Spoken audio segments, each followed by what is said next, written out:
Who are you and who are you? Who am I? I'm just a person that was very lucky, and am very lucky to do what I love doing, and travelling the world and meeting amazing people. What am I not? I guess I'm not an artist really. I'm just someone that makes pictures, more chancer. That's it.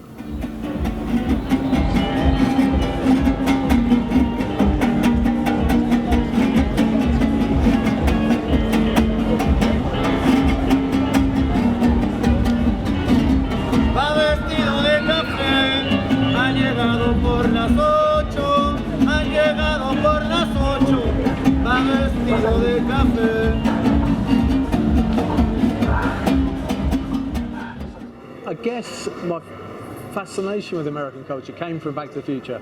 What did I tell you? 88 miles per hour! Obviously, TV in the UK at the time was very limited. You know, there was very little children's culture, there was very little teenage children's TV culture. So when I went to go and see Back to the Future, I was like 11, 12 years old. It was suddenly like this whole world existed that I had no knowledge of or understanding of, but I just was instantly drawn to it. You know, that skateboarding scene as Michael J. Fox comes out of the doctor's studio was like, what is this? I need to know more about this. I guess as a kid in London with very little means, my parents didn't have a lot of money, everything that kind of came from America was very grand and polished and exciting and sexy, and I was just attracted to it. You know, everything was big, brash, bold colours, and that really fed into me. You know, that was it. Skateboarding, root beer, sunshine, wide pavements, big cars. That was what I wanted. When she bought me that book, she had no idea of the context of graffiti. I don't think she really understood anything about graffiti, like the illegal aspect of it. But it was something that she thought, because I was into American culture, that I would like. And so she gave me that book, and obviously my exposure to graffiti had been very limited up to that point. I hadn't really paid much attention to it. And then when I got that book, and it was predominantly New York, all brash colours, all bright things, painted on the side of subway cars, writing your name big, having an alter ego,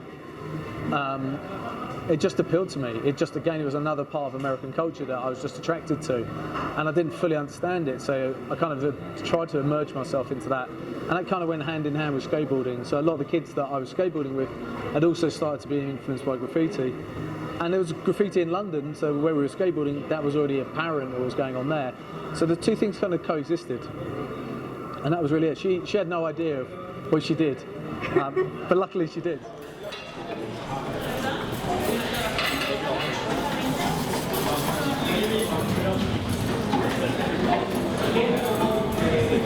How would you describe it?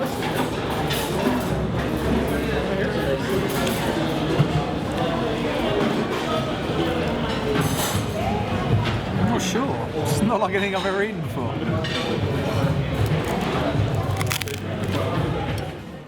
And I still get a buzz off of putting up stickers in the street, putting up posters and painting a massive mural. You know, I've got to travel the world, which I didn't get to do at any point in my life, and I get to put my art in those cities and get to go into those cities at a ground level. You know, I'm with people now that live here and they understand the city. If I came here as a tourist, I'd be like floating around like a tourist, and you don't ever get to the heart and the soul of the city. So I'm privileged to have travelled and got to see cities in this manner.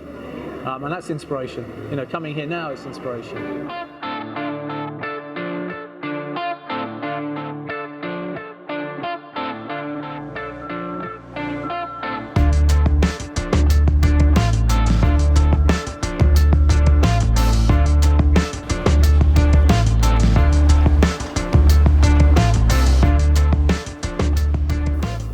Well, I bought a load of junk in a market today in Mexico, which, you know, maybe I don't need it, but it's kind of cool, and it's handcrafted artisan stuff.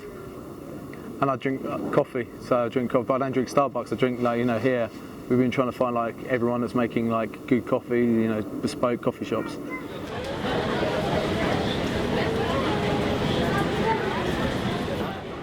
I think what's interesting when you paint a mural, people instantly ask what the mural's about. What's it for? What's the brand? You know, their instant default is that it's got to be connected to a product.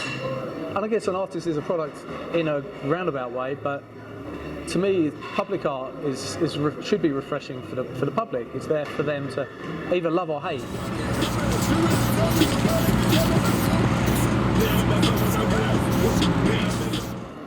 What I really like is that it's a celebration of death, and it's not a celebration of death itself, it's a celebration of those people that have passed away. And it's more about celebrating their memory rather than mourning their loss. And for me, that's what's relevant. That's what I try and bring in my work. It's not necessarily about physical death, but a more metaphorical death. So those people may still be alive, but they're no longer part of your life, or they may have passed and they're still part of your life. And it's about enjoying enjoying those memories.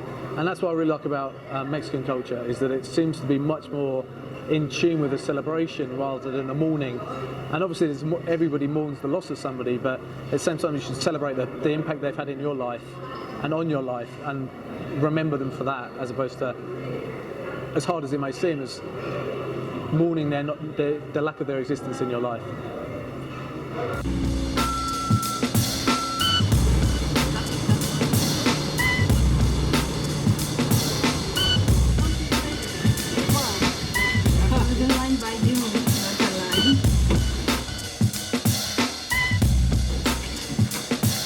Hola. Hola.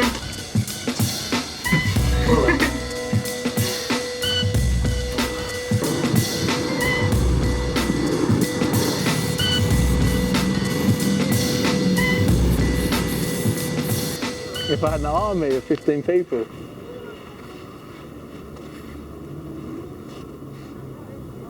that's a really good question. If I had an army of 15 people, I could put them. I mean, the obvious thing would be to put them to bombing the city and just putting up as much as I possibly could. But then it'd be quite nice to form a body where I could do something to help other people. You know, do something greater. More like a charity situation where you can empower more people. I'd try and take the 15 people and empower 150 people. I think that would be a greater idea. That's it. Thanks, man. Thank you, Paco.